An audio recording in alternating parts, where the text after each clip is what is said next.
Despertar Espírita está no ar. O seu momento de paz e reflexão. Um olhar atento sobre temas da atualidade que interferem na nossa vida. E um estudo dos conceitos básicos da doutrina espírita.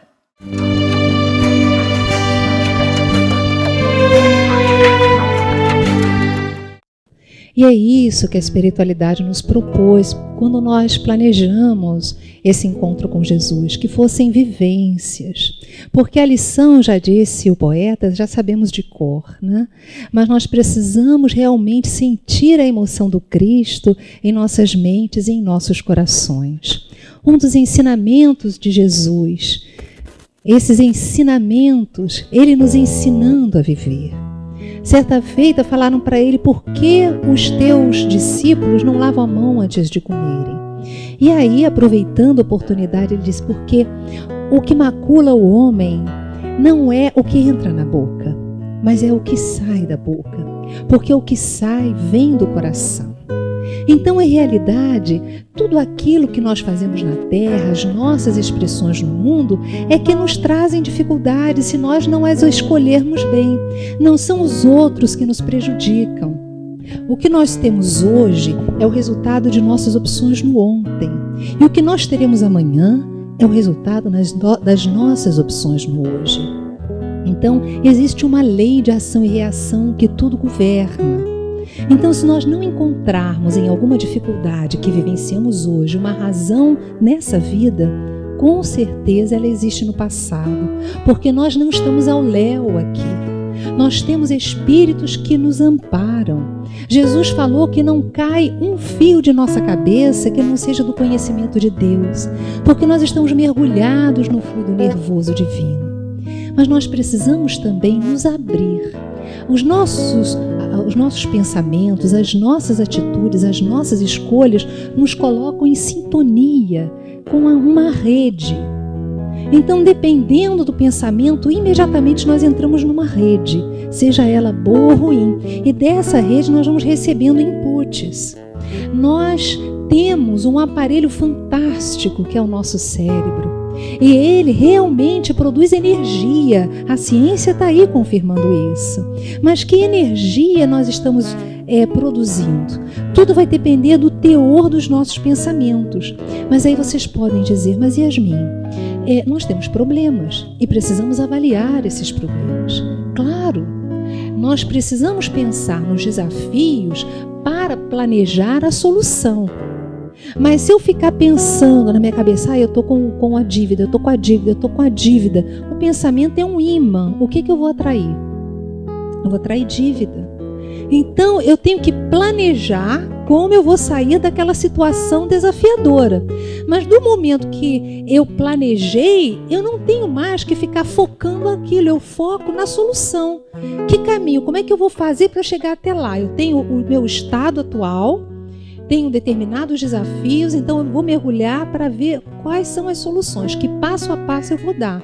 Eu quero chegar naquele estado futuro aqui, eu quero este cenário, tal, tal, tal. Então o que eu posso fazer para sair do meu estado atual e chegar no meu estado futuro? Aí eu vou fazer o meu planejamento diário. Eu preciso fazer isso, fazer aquilo, no dia tal eu vou fazer isso, no dia tal eu vou fazer aquilo. E aí eu estou focando agora na solução.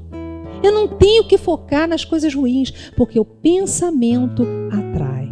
E outra coisa que o Cristo nos falou, ele contou uma parábola que todos aqui já devem ter ouvido, que foi na hora da oração: não sejamos que nem o fariseu, porque ele deu uma história que o publicano estava orando e ele... O publicano, com tamanha humildade, ele se reverenciava a Deus, se colocava os seus pontos fracos, pedindo apoio, enquanto o fariseu, ele se colocava, todo imponente: obrigada, meu Deus, porque eu não sou que nem esse homem dissoluto, esse homem isso, esse homem aquilo, Muitos de nós saímos do nosso foco, que somos nós mesmos, para vermos os defeitos do outro.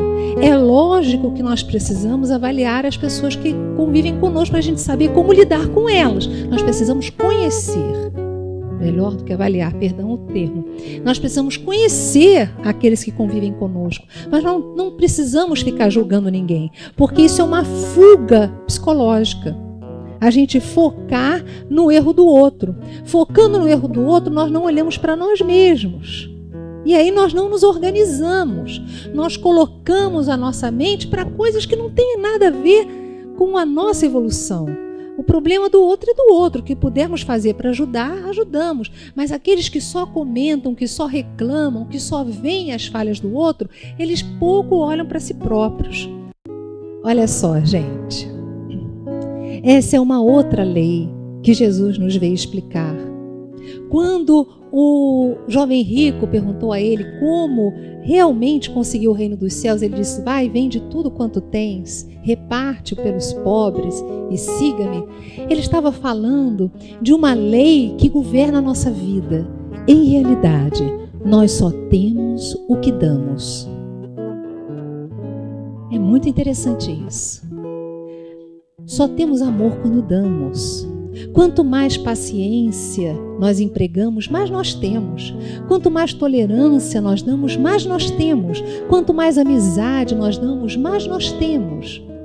E eu queria trazer para vocês uma análise rápida de uma passagem, uma parábola que Jesus falou, que é a respeito do filho pródigo. Aquele homem, aquele rapaz, ele disse que o reino dos céus é como um pai de família que tinha uma grande propriedade com 2 filhos, sendo que um disse para ele: dá-me a parte da herança que me cabe, e saiu para o mundo e dissipou os bens com equívocos, até que chegou a um ponto tal que no local onde ele se encontrava, naquelas terras longínquas para onde ele foi, ele começou a passar fome, e aí pediu abrigo e foi-lhe dado. Um homem do local lhe convidou para cuidar dos porcos, e até a comida dos porcos ele não a tinha. Essa linguagem figurada de Jesus era muito tocante, principalmente para aquela época, porque comer a comida de um porco é algo muito chocante. Até que ele, quando estava com aquela fome, ele pensou: mas até os servidores de meu pai, eles comem bem, então eu vou voltar para minha casa e vou dizer: Senhor, meu pai, eu não quero mais ser chamado de teu filho, porque eu me equivoquei, mas que eu seja um dos teus servos e eu vou trabalhar. E quando ele retorna, eis que o pai, em grande alegria, ele recebe com uma festa. E o filho que ficou muito chateado com isso. E o pai diz: mas o teu irmão estava morto e tornou a viver. Então, quando nós percebemos que nos equivocamos, temos aquela vontade de retomar a nossa vida, refazer os equívocos, nós estamos funcionando como esse filho pródigo. E uma nova interpretação mais recente nos estudos psicológicos diz que, em realidade, todos nós retiramos as energias de Deus quando viemos para terras longínquas, que é a reencarnação no planeta. E chegando aqui, nós nos esquecemos que somos filhos de Deus. E aí nos perdemos e nos agarramos às coisas materiais. E acabamos vivendo, se não tomarmos cuidado, apenas para a matéria. Leon Denis, num livro maravilhoso, ele nos diz: o problema do ser, do destino e da dor. Ele nos fala que existe um processo para o autoconhecimento, que é um processo maravilhoso. Ele diz assim: falamos incidentemente do método a seguir para o desenvolvimento dos sentidos psíquicos. Consiste em insular-se uma pessoa em certas horas do dia ou da noite, suspender a atividade dos sentidos externos, afastar de si as imagens e ruídos da vida externa, o que é possível fazer, mesmo nas condições sociais mais humildes, no meio das preocupações mais vulgares. Então, se nós desejarmos, a gente pode escolher 15 minutos por dia para fechar os olhos e visualizar, e nos sentirmos longe, longe desse planeta. É necessário para isso concentrar-se e, na calma e recolhimento do pensamento, fazer um esforço mental para ver e ler no grande livro misterioso que há em nós. Nesses momentos, apartai do vosso espírito tudo que é passageiro, terrestre, variável. As preocupações de ordem material criam correntes vibratórias horizontais que põem obstáculo às irradiações etéreas e restringem nossas percepções. Ao contrário, a meditação, a contemplação e o esforço constante para o bem e para o belo formam correntes ascensionais que estabelecem a relação com os planos superiores e facilitam a penetração em nós dos eflúvios divinos. Isso faz ligação com o que nós vimos no começo do cérebro reptiliano, dos lóbulos frontais. Quando nós paramos um pouco, ouvimos uma música convidativa, colocamos nossa atenção no corpo físico, nós começamos a relaxar e a ativar os lobos frontais. Começamos a levar oxigênio, sangue, vitaminas.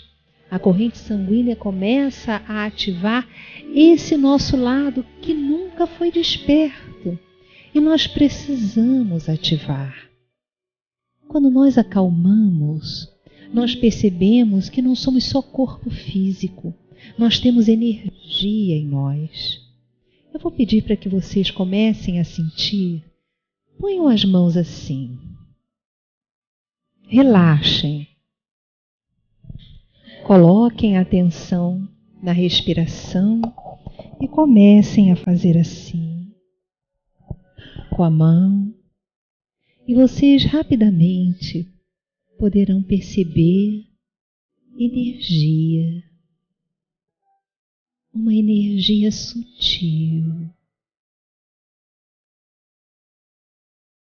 como se você estivesse acariciando uma bola de tênis. Alguns podem ficar com a mão um pouco mais fria, outros um pouco mais quente. São potenciais nossos, energias que habitam em nós, que nós começamos a perceber. Quando acalmamos a nossa mente, tranquilizamos a nossa respiração. Essa energia que está em nós, ela está ao redor de nós. E nós impregnamos essa energia com o teor dos nossos pensamentos.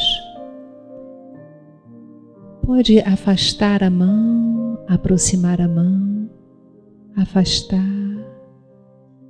Você vai começar a sentir alguns um formigamento, uma energia sutil, talvez um pouco difícil no início de ser percebida por um cérebro que só percebe coisas materiais, mas com o tempo, fazendo esse exercício, você vai começar a perceber que existem energias em você e que a sua mente pode ativar essas energias, pode dar a elas uma capacidade de cura, pode dar a elas o poder de ir a pessoas que necessitam e a gente fazer um tratamento à distância.